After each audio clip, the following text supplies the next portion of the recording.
ఒక్కసారిగా విలవిల్లాడిపోతోంది. పెద్ద ఎత్తున ఎమర్జెన్సీ తలపిస్తోంది. అక్కడ మెడికల్ ఎమర్జెన్సీతో పాటుగా ప్రజలంతా అల్లకల్లోలమవుతున్నారు. పాకిస్తాన్ ప్రజాప్రతినిధి యొక్క తీరుతో వారంతా కూడా అల్లాడిపోతున్నారు. ప్రస్తుతం ఇక బిగ్గెస్ట్ బ్రేకింగ్ న్యూస్ చూస్తున్నాం.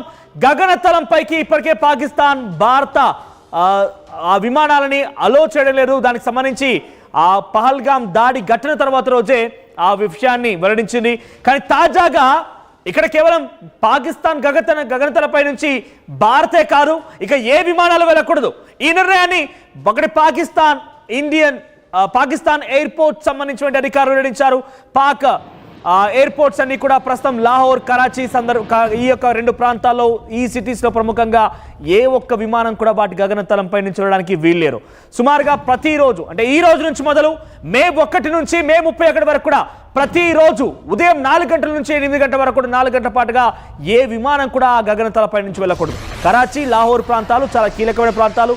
పాకిస్తాన్లో ఇవి రెండు కూడా మెయిన్ సిటీస్గా ఉన్నాయి. ప్రతిదీ కూడా పాకిస్తాన్ ఈ విషయాలపై ఆధారపడి ఉంటుంది. అటు ఎయిర్పోర్ట్ విషయంలో లాహోర్పై ఆధారపడి ఉంటే, పోర్ట్ విషయంలో కరాచీపై ఆధారపడి ఉంది. ఈ రెండు ప్రాంతాల్లో కూడా గగనతలంపై నుంచి ఎటువంటి విమానాలు వెళ్ళకూడదు అని నిర్ణయం తీసుకుందనంటే పాకిస్తాన్ ఎటువంటి ఎమర్జెన్సీ అర్థం చేసుకోండి. పాకిస్తాన్లో తీరని సంక్షోభం నెలకొంది. పాకిస్తాన్లో ఒక అంతర్యుద్ధం కొనసాగుతుంది. ఈ నేపథ్యంలో భారత్తో కొరివితో తలగొక్కున్నట్టుగా భారత్ని అనవసరంగా భారత్తో పెట్టుకొని మరింతలా అతలాకుతలమవుతోంది. ప్రస్తుతం సర్జికల్ స్ట్రైక్స్ భయంతోనే ఈ నిర్ణయం తీసుకొని తెలుస్తోంది. ఈ మీడియా కథనాలు, ఈ వార్త నేను చెప్తున్న మాట కార్యకంగా పాకిస్తాన్ మీడియా కథనాల్లో వచ్చిన వార్త, ప్రతిరోజు మే 1 నుంచి మే 31 వరకు కూడా ఈ నెల రోజుల పాటుగా ప్రతిరోజు 4 గంటల నుంచి 8 గంటల వరకు ఉదయం 4 గంటల పాటుగా ఏ ఒక్క విమానం కూడా కరాచీ, లాహోర్ గగనతలంపై నుంచి వెళ్ళకూడదు. ప్రతిదీ కూడా ఆ సమయంలో క్లోజ్. కొన్ని విషయాల్లో మాత్రమే అక్కడ, అంటే ఇంక్లూడింగ్ వేరే దేశాలకు సంబంధించి విమానం కూడా వెళ్ళకూడదు ఈ గగనతలం నుంచి. అటువంటి నిర్ణయం తీసుకుంది. దీనికి కారణం సర్జికల్ స్ట్రైక్స్ అనే భయం. అటువైపుగా పాకిస్తాన్ కవ్వింపు చర్యలకు పాల్పడుతోంది. యుద్ధ విమానాలతో, ఎయిర్ జెట్స్తో పెద్ద ఎత్తున అక్కడ ఫైటర్ జెట్స్తో విన్యాసాలు చేస్తుంటే భారత చేతులు ముడుచుకుని కూర్చోలేదు కదా. ఈ నేపథ్యంలోనే రఫేల్ యుద్ధ విమానం రంగంలోకి దించింది.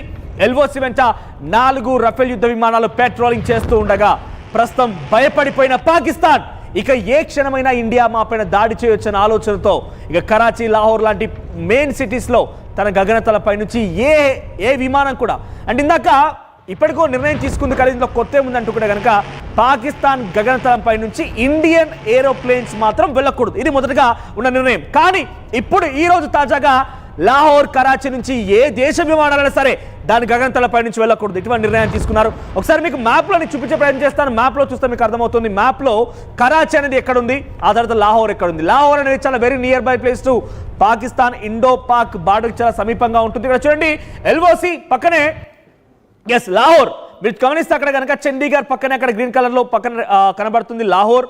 సో లాహోర్ అనేది ఈ మ్యాప్లో మీకు అక్కడ చూడొచ్చు. లాహోర్ కింద ఎడ్జ్లో కనిపించేది కరాచీ. సో ఈ రెండు ప్రాంతాలకు సంబంధించి గగనతలం నుంచి ఎటువంటి విమానాలు వెళ్ళకూడదు. ఒక భయం ఏంటంటే సర్జికల్ స్ట్రైక్కి భారత్ తెరలేపే అవకాశం ఉంది. రఫేల్ యుద్ధ విమానాలు రంగంలోకి దిగాయి. రఫేల్ యుద్ధ విమానాలు అక్కడ ఆల్రెడీ వెంబడిస్తూ అక్కడ పాక్ సైన్యాన్ని సంబంధించి భయభ్రాంత గురి చేస్తున్నాయి. ఏ క్షణమైనా అటువైపు నుంచి ఈ రెండు ప్రాంతాలను కనుక భారత్ ఢీకొట్టగలిగితే ఇక పాకిస్తాన్ అవుట్. పాకిస్తాన్ ఈ రెండు ప్రాంతాలు చాలా కీలకం కాబట్టి రెండు ప్రాంతాలు కనుక భారత్ టార్గెట్ చేయగలిగితే ఇక అవుట్. సో ఈ నేపథ్యంలోనే 68 దేశాలు కూడా భారత్కి సపోర్ట్గా నిలుస్తున్నాయి. 1 కాదు 2 కాదు. ఇందాక నేను చెప్పినట్టుగా 68 దేశాలు భారత్ వైపుగా నిలబడితే కేవలం సింగిల్గా మిగిలిపోయింది పాకిస్తాన్.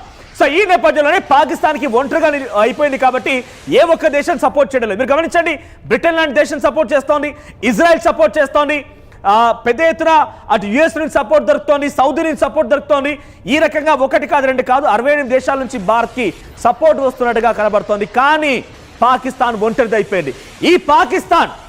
ఈ పాకిస్తాన్కి చైనా తప్ప ఏది కూడా సహకరించలేదు. ఇన్ఫాక్ట్ పాకిస్తాన్కి సంబంధించిన ఎయిర్ క్రాఫ్ట్లు లేకపోతే పాకిస్తాన్ సంబంధించిన ఎయిర్ప్లేన్లు కూడా గగనతలం పైకి ఎగరాలన్నా కూడా అటు చైనా నావిగేషన్ సిస్టమ్ని ఉపయోగించే ఎగరాలి. ఇప్పుడు నావిగేషన్ సిస్టాన్ని కూడా బ్లాక్ చేయబోతోంది, ఇప్పటికే బ్లాక్ చేసింది. మరింతగా కఠినతరం చేసి ఇండియా కూడా నావిగేట్ సిస్టాన్ని బ్లాక్ చేయబోతోంది, పూర్తిగా దాన్ని పని చేయకుండా చేయబోతోంది. ఇదే కనుక జరిగితే డెఫినెట్గా పాకిస్తాన్ నుంచి ఒక్క విమానం కూడా ఎగరదు, అన్ని విమానాలు కూడా అక్కడ ఉండిపోవాల్సిన పరిస్థితి ఉంటుంది. ఎమర్జెన్సీ, దీన్ని అనరా ఎమర్జెన్సీ అంటే? ఇదే కరా ఎమర్జెన్సీ అంటే? ఏ ఒక్క ప్రయాణం జరగదు, ఏ ఒక్కరికి మెడికల్ అసిస్టెన్స్ ఉండదు, ఏ ఒక్కరికి కూడా రావాల్సినటువంటి సరైనటువంటి సదుపాయాలు రావు, అన్నీ కూడా క్లోజ్ అవుతాయి. ఏ ఒక్కటి కూడా వారి దగ్గర ప్రొడ్యూస్ అయ్యేది బయటికి వెళ్ళదు, ట్రేడ్ మొత్తం క్లోజ్ అవుతుంది. ఇది కరా భారత్ దెబ్బ అంటే? ఇది కరా మేరా భారత్ మహాన్ అని చెప్పడానికి ఒక నిదర్శనం. ఇంకా ఏం జరగలేదు, కేవలం ఇక్కడే ఉండి మన భూభాగంలోనే ఉండి మన దగ్గర తీసుకున్న నిర్ణయాలకే ఈ పాకిస్తాన్ అల్లాడిపోతుందనంటే ఇంకా నిజంగా యుద్ధమే కనుక మొదలు పెడితే ఈ పాకిస్తాన్ పరిస్థితి అంటే అర్థం చేసుకోండి. కేవలం మన భూభాగంలో ఉండే మన దగ్గరే కేవలం యుద్ధ విమానాలు విన్యాసాలు చేస్తున్నాయి, మన సత్తా ఏంటో ఇక్కడి నుంచే చూపిస్తున్నాము. ఇటువంటి నేపథ్యంలోనే పాకిస్తాన్ అల్లాడిపోతుందనంటే ఇంకా గనక భారత్ పాకిస్తాన్ పైన యుద్ధానికే కనుక దిగితే ఈ పాకిస్తాన్ పరిస్థితి అర్థం చేసుకోండి. సో మేరా భారత్ మహాన్ అని కదా ఇప్పుడు అనాల్సింది. నిజంగా ఎటువంటి యాక్షన్ రంగంలోకి దిగకుండానే పాకిస్తాన్ని అల్లాడిస్తోంది, పాకిస్తాన్ గుండెల్లో రైలు పరిగెత్తిస్తోంది, పాకిస్తాన్ కకావికలమవుతోంది. అక్కడి ప్రజలు ఒక్కసారిగా నిజంగానే అల్లాడిపోతున్నారు. ఇన్ఫాక్ట్ ఇక్కడ విషయం చెప్పాలి, అక్కడి ప్రజల గురించి కనీసం మనకైనా కన్సర్న్ ఉంది. ఇక్కడ పాకిస్తాన్ ఎవరు కనుక ఉంటే మీరు సేఫ్గా వెళ్ళిపోయిన అటారీ బార్డర్ నుంచి చెప్పని పంపించేస్తున్నాం, వారికి అన్ని రకాల సదుపాయాలు క్రియేట్ చేస్తున్నాం. కానీ నిజానికి ఎవరైనా కనుక భారతీయులు ఈ సిచ్యువేషన్లో పాకిస్తాన్లో ఉండుంటే వాళ్ళ పరిస్థితి ఎలా ఉండేది, వాళ్ళు ఏ విధంగా ట్రీట్ చేసేది పాకిస్తాన్? సో ఇక్కడ వాళ్ళ ప్రజల గురించి కూడా మనకు కన్సర్న్ ఉంది, కానీ ఏ మాత్రం కూడా వాళ్ళు ఉపేక్షించరు, ఏ మాత్రం కూడా వారు ఈ విషయాన్ని పరిగణలోకి తీసుకోలేరు. ప్రస్తుతం ఎమర్జెన్సీ సిచ్యువేషన్ పాకిస్తాన్లో కొనసాగుతుంది. ఏ క్షణమైనా కూడా ఇంకా భారత్ తమ యొక్క సత్తా చాటే అవకాశం ఉంది. ఇప్పటివరకు కేవలం కొన్ని డిసిషన్స్ మేరకే, భారత్ భూభాగం నుంచి వచ్చేటువంటి డిసిషన్స్ మేరకే పాకిస్తాన్ ఇంతలా అల్లాడిపోతుందని అంటే రేపటి రోజు నిజంగానే మన రఫేల్ యుద్ధ విమానాలు, మన మిసైల్స్, మన బ్రహ్మోస్, మన ఐఎన్ఎస్ విక్రాంత్ ఇటువంటి కనుక రంగంలోకి దిగితే ఈ పాకిస్తాన్ పరిస్థితి అర్థం చేసుకోండి. ఈ పాకిస్తాన్ ఇటు పరిస్థితిలో కూడా కనీసం భూభాగంలో ఉండదు, ఇక ప్రపంచ మ్యాప్లో పాకిస్తాన్ అనే పేరే ఉండదు. There will be no more Pakistan again. Pakistan అనే పరమే ఉండదు.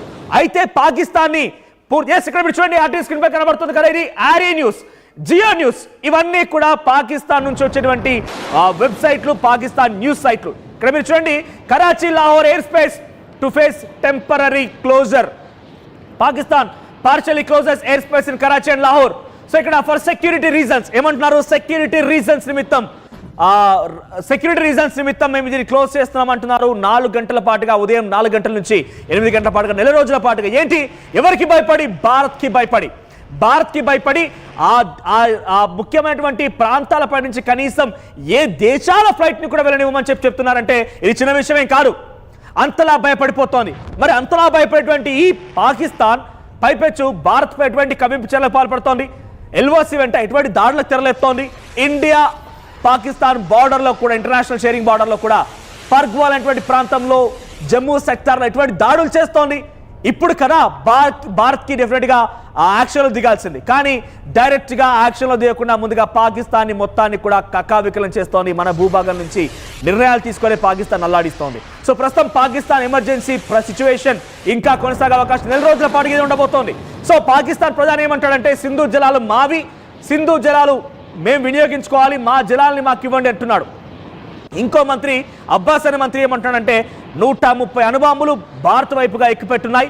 పాకిస్తాన్ నుంచి భారత్ వైపుగా ఆ 130 అణుబాంబులను ప్రయోగించి సింధు జలాల ఒప్పందాన్ని మీరు కనుక రద్దు చేసినటువంటి అంశాన్ని తిరిగి స్టార్ట్ చేసి మాకు కనుక నిలివకపోతే ప్రయోగిస్తామంటున్నారు. ఇటువంటి నిర్ణయాలు మీరు తీసుకునేది, కానీ కేవలం మా డెసిషన్స్ పైనే మీరు అల్లాడిపోతున్నారంటే నిజంగా మా యొక్క ఆర్మీ కనుక రంగంలోకి దిగితే మీ పరిస్థితి ఏంటి? మీకు ఆర్మీ లేదు, సంక్షోభం ఉంది, వేర్పాటువాదం ఉంది, ఇవన్నీ కొనసాగుతున్నాయి. మీరు ఎంతలా భయపడకపోతే మీ సెక్యూరిటీ రీజన్స్ కారణంగా,